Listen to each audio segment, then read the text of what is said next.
You're listening to the Bare Metal Cyber Prepcast, created to help you succeed in your educational journey. Learn more at baremetalcyber.com, where additional prepcasts, books, and training materials await. Let's get started. Threat modeling for applications provides a structured way to anticipate adversary behavior and design controls before attacks occur. Its purpose is to move security left in the lifecycle, ensuring that microservices and application programming interfaces APIs are built with defenses aligned to their risks. In cloud-native systems, applications are composed of distributed services connected by APIs, each with its own boundaries and dependencies. This complexity creates new attack surfaces and failure modes. Threat modeling makes that complexity visible, identifying assets that need protection, where trust transitions occur, and how adversaries might exploit weaknesses. By mapping threats to controls and detections, organizations can prioritize mitigations that matter most. For learners, the key is to see threat modeling not as an academic exercise, but as a repeatable discipline that produces actionable outcomes, aligning development with business risk and compliance obligations. Threat modeling is systematic rather than ad hoc. The process identifies valuable assets, maps entry points, enumerates plausible threats, and aligns controls for an application context. For example, a payment service might identify transaction data as an asset, define APIs as entry points, consider threats like replay attacks, and apply mitigations such as nonce validation. The systemization prevents oversight, ensuring that even subtle or less obvious risks are considered. It also ensures that security discussions are structured, giving teams a consistent language to describe risks and responses. Without this discipline, organizations risk patchwork defenses that leave critical gaps. With it, applications are examined holistically, producing consistent and repeatable results. Asset inventory is the first step, enumerating data, services, identities, and secrets that require protection. Assets can include user records, service credentials, and proprietary business logic. By making assets explicit, teams avoid focusing only on the obvious, while overlooking hidden valuables, such as configuration stores or audit logs. Each asset must be linked to its owner and its classification, enabling downstream prioritization. For example, customer personally identifiable information may require stricter access controls and stronger encryption than operational metrics. Asset inventory grounds the model, ensuring that threat analysis is aligned with what truly matters to the business. Trust boundaries define where control assumptions change. They mark the transitions between clients and services, services and data stores, or internal systems and third-party providers. Each boundary requires explicit controls, such as authentication, encryption, and monitoring. For example, when requests cross from an external client into a microservice, the system must validate identity and sanitize inputs. Without defined boundaries, implicit trust may creep in, leaving systems vulnerable to injection or privilege escalation. By drawing these boundaries early, teams can identify where security must be concentrated and where assumptions must be documented and verified. Microservices architecture complicates threat modeling by expanding inter-service communication. Each microservice may expose APIs to peers, creating new trust relationships and dependencies. These connections expand the attack surface, as vulnerabilities in one service may ripple into others. For example, a weakly authenticated internal API may allow lateral movement into sensitive domains. Versioning, service discovery, and orchestration also introduce failure modes that adversaries can exploit. Threat modeling microservices requires attention to identity for services, mutual authentication, network segmentation, and resilience patterns.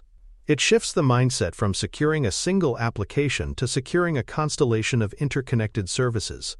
API exposure is central to modern applications and requires careful scrutiny. APIs define the contract between services and clients, specifying operations, inputs, and outputs. Each endpoint must be documented with its authentication expectations, authorization rules, and allowable operations. For example, A public API may allow read-only queries, while internal APIs may permit state changes under strict authentication. Failing to document these assumptions leaves APIs prone to overexposure, privilege escalation, or abuse.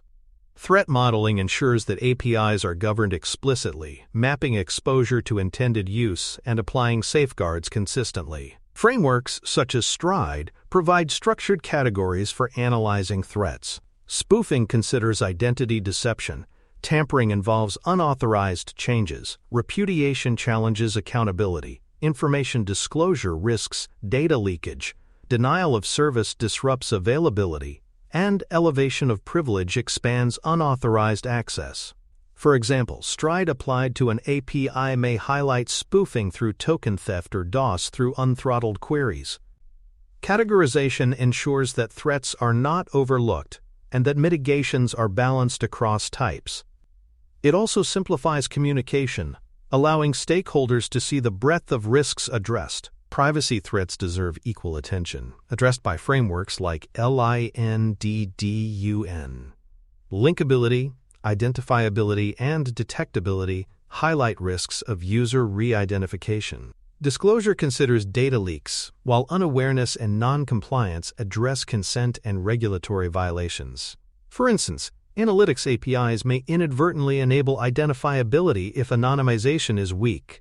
Threat modeling that includes LINDDUN ensures that privacy risks are not sidelined but treated as first-class concerns. This integration reflects growing regulatory and ethical obligations in software design. Shared responsibility models further influence application threat modeling, clarifying which controls are provider-managed and which remain with the customer. For example, a cloud provider may secure physical hosts and hypervisors, but customers must secure application APIs, encryption, and identity. Misunderstanding this split can create gaps, with each side assuming the other is responsible. Threat modeling in cloud contexts must explicitly document responsibility, ensuring that mitigations are aligned to actual control ownership. Data classification influences how applications handle payloads at every stage. Sensitive classes of data, such as personal or financial records, demand stronger authentication, granular authorization, and detailed logging. Lower sensitivity data may allow more lenient handling. For example, logs of health data require strict retention policies, while operational metrics may not. Classification provides the prioritization mechanism for applying controls proportionally. Without it, applications risk overprotecting trivial flows while underprotecting critical ones. Identity and session management introduce unique concerns in distributed applications. Token issuance must follow secure standards. Lifetimes must be bounded, and rotation must be enforced. Revocation mechanisms ensure that compromised tokens cannot be abused indefinitely. For example, access tokens for microservice calls may last minutes, with refresh tokens bound to device identity. Threat modeling ensures that session assumptions are explicit, reducing risk from replay or theft. It transforms identity from a vague assumption into a well-defined control surface. Secrets risks are ever present in applications. Hard-coded credentials, environment variable leaks, and unsecured configuration files create silent vulnerabilities. Threat modeling identifies where secrets exist, how they are retrieved, and whether Vault integration ensures auditability.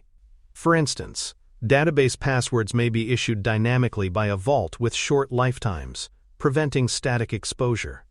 By identifying secrets early, threat modeling ensures they are governed consistently, reducing one of the most common sources of compromise. Supply chain exposure extends risks beyond code written in-house. Dependencies, container images, and build pipelines must be evaluated as part of the model. For example, a malicious library imported into a microservice may compromise the application before it is ever deployed. Build system security, artifact signing, and provenance tracking reduce these risks. Threat modeling incorporates supply chain explicitly, ensuring that vulnerabilities cannot bypass scrutiny simply because they originate upstream. Event-driven patterns create their own attack surfaces, Message validation must prevent injection and replay. Dead letter queues must be protected against data leakage. For example, a message bus that fails to validate schema may pass malformed payloads into downstream services, creating cascading issues. Threat modeling these systems ensures that asynchronous workflows remain resilient against abuse. It acknowledges that events are just as critical as synchronous requests, requiring equal security attention. Server-side request forgery remains a high-risk category in cloud-native apps. When services fetch external resources, adversaries may craft requests that pivot to internal systems or metadata endpoints. For instance, a vulnerable API fetching image URLs may be abused to retrieve sensitive cloud credentials. Threat modeling highlights these risks and drives mitigations such as allow lists, request validation, and metadata service hardening. SSRF illustrates how subtle design decisions can create serious systemic risks if left unchecked. Misconfiguration risks often cause as much damage as coding flaws. Overly permissive cross-origin settings expose APIs to browser-based attacks. Wildcard roles grant more access than intended. Overbroad network access collapses trust boundaries. For example, allowing all origins in CORS headers may expose internal APIs to malicious scripts. Threat modeling explicitly identifies these risks, ensuring that secure defaults and least privilege principles are applied consistently. It underscores the importance of governance alongside coding practices. For more cyber-related content and books, please check out cyberauthor.me. Also, there are other prepcasts on cybersecurity and more at baremetalcyber.com. The process for attack simulation and threat analysis, or PASTA, provides a structured framework for risk-driven modeling. PASTA unfolds in stage steps, beginning with defining business objectives and system context, then moving through threat identification, vulnerability analysis, attack simulation, and risk evaluation. Each stage validates assumptions and ties risks back to measurable business impact. For example, PASTA may simulate a token replay attack against an API and evaluate both technical consequences and regulatory implications. By aligning modeling with business outcomes, PASTA ensures that mitigations are not only technically sound, but also prioritized according to real risk appetite. Attack trees offer another useful visualization by depicting adversary goals and decomposing the steps needed to achieve them. Each branch represents possible attack paths, while leaf nodes identify specific actions or preconditions. For instance, the goal of steal customer records may branch into compromise API key, exploit injection flaw, or access misconfigured storage bucket. Attack trees make adversary thinking visible, allowing teams to analyze which paths are feasible, costly, or likely. They also highlight where defenses can block multiple branches at once. Written in text form, attack trees remain accessible, ensuring that the entire team understands both the threats and the defenses required. The MITRE ATT and AMP CK framework for cloud enriches threat modeling by mapping adversarial tactics and techniques to real-world detections and mitigations. ATT and AMP CK provides a shared vocabulary for describing how attackers achieve persistence, privilege escalation, or data exfiltration in cloud contexts. For example, ATT and AMP CK includes techniques like credential theft from metadata services, which can be mapped directly to mitigations such as disabling insecure instance metadata endpoints. Integrating ATT and AMP CK ensures that threat models are grounded in observed adversary behavior rather than hypothetical speculation. It also provides a bridge to detection engineering, aligning models with operational defenses. Scenario definition takes abstract threats and expresses them in plain language narratives. Each scenario outlines preconditions, attacker capabilities, steps taken, and expected controls. For instance, a scenario may describe a compromised contractor attempting to exfiltrate data through an exposed API, detailing what logs should capture the attempt, and how controls should respond. These narratives make threat modeling accessible to stakeholders beyond security teams, including developers, executives, and auditors. They also provide reusable building blocks for testing, training, and incident exercises. Scenario-based modeling ensures that threats are not only identified, but communicated in a way that drives action. Risk scoring transforms qualitative findings into quantitative guidance. Likelihood and impact are rated on structured scales, producing composite scores that rank threats. Rationale must be documented, referencing evidence such as historical incidents, vulnerability scans, or exploit availability. For example, an injection risk in a critical payments API may be scored as high impact and medium likelihood, yielding an overall high risk. Risk scoring enables prioritization, ensuring that limited resources focus on the most dangerous threats. It also introduces transparency, showing why certain issues were escalated while others were deferred. Control selection maps identified threats to specific safeguards, distinguishing preventative, detective, and corrective measures. For instance, SSRF risks may be mitigated with outbound request allow lists, preventative, API logs, and anomaly detection, detective, and emergency token revocation procedures, corrective. Each control must be assigned an owner, ensuring accountability. This mapping converts abstract risk into concrete engineering tasks, embedding responsibility into teams. Control selection ensures that mitigations are not only designed, but actively managed throughout the application lifecycle. Detection mapping strengthens the model by aligning threats with the specific telemetry needed to observe them. Logs, metrics, traces, and analytic rules are linked to each risk, defining how coverage is achieved. For example, replay attacks may be mapped to API gateway logs showing duplicate tokens, while brute force attempts may be mapped to metrics of failed logins per IP. Detection mapping closes the loop between modeling and observability, ensuring that threats are not only mitigated but detectable if attempted. It also provides measurable criteria for evaluating whether monitoring is effective. Model as code represents threats, scenarios, and controls in machine-readable formats, enabling validation within pipelines. Instead of storing models as static documents, Model as code integrates them into development workflows. For example, YAML-based threat definitions may drive automated checks for boundary enforcement or encryption requirements.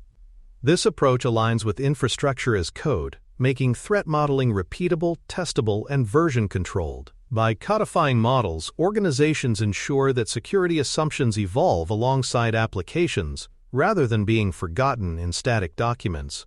IAC policy checks enforce requirements derived directly from threat models. If the model dictates that all storage must be encrypted, policy as code engines can block deployments that omit encryption flags. If the model requires network segmentation, IAC scans can prevent wide-open security groups. Linking IAC checks to models ensures that mitigations are continuously enforced in practice, not just designed in theory. It embeds threat model outcomes directly into pipelines, creating living controls. Test design derives abuse cases and negative tests from high-risk scenarios. For example, if the model highlights injection as a critical threat, test cases deliberately submit malformed inputs to confirm defenses. Negative testing ensures that applications fail safely under misuse, validating assumptions from threat modeling. By linking tests directly to models, organizations ensure that mitigations are verified consistently. This makes threat modeling actionable, producing real test cases rather than theoretical documents.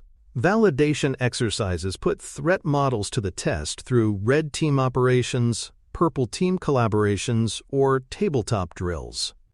Red teams attempt to exploit modeled weaknesses, purple teams validate both attack and defense, and tabletop sessions rehearse responses. For example, a red team may attempt SSRF exploitation to test whether modeled controls and detections hold. These exercises confirm assumptions, expose gaps, and provide feedback loops for continuous refinement. Validation ensures that models reflect reality, not just design aspirations. Residual risk documentation captures the threats that remain after mitigations, explaining why they are accepted, what compensations exist, and when they will be revisited. For instance, a dependency risk may be accepted temporarily if no patch exists, with monitoring and time-bound reviews in place. Residual risk makes explicit the fact that security is never absolute. It preserves transparency for stakeholders and auditors, ensuring that risk decisions are conscious and recorded. Decision logs preserve the rationale behind threat modeling choices, capturing assumptions, trade-offs, and references. These logs provide continuity as teams change, ensuring that future maintainers understand why certain risks were accepted or mitigations chosen. For example, a decision log may note that multi-region replication was deferred due to cost trade-offs, with compensating monitoring in place. Decision logs strengthen governance, preventing knowledge from being lost over time. Backlog integration ensures that mitigations from threat models are tracked and prioritized alongside feature development. Each mitigation becomes a backlog item with acceptance criteria and measurable outcomes. For example, implementing token rotation policies may be defined as a user story with testing requirements. Integration ensures that threat modeling outputs are not abandoned but drive concrete engineering tasks. It aligns security priorities with agile development rhythms, embedding them into delivery.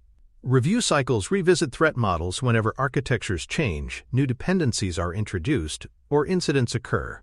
For instance, adopting an event-driven messaging system may introduce replay risks requiring new controls.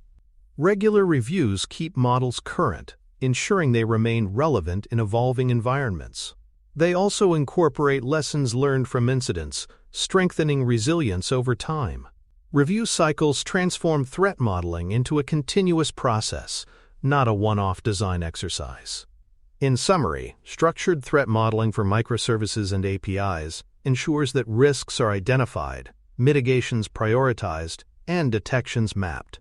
Frameworks like Stride, LindDUN, and ATT and AMP.CK provide structured perspectives, while tools like Pasta, attack trees, and Model as Code operationalize the process. By linking outputs to IAC checks, abuse case testing, and backlog integration, organizations ensure that threat models drive real outcomes. Residual risk, decision logs, and review cycles provide defensibility, making risk decisions transparent and auditable. Done well, threat modeling evolves from static diagrams into a living discipline, producing trustworthy applications that can withstand both design time flaws and runtime adversaries. Thanks for tuning in to the Bare Metal Cyber Prepcast, your trusted source for cybersecurity news and insights. Remember to subscribe at baremetalcyber.com so you never miss an update. And visit cyberauthor.me for best-selling cybersecurity books that equip you with expert knowledge. Until next time, stay secure and stay vigilant.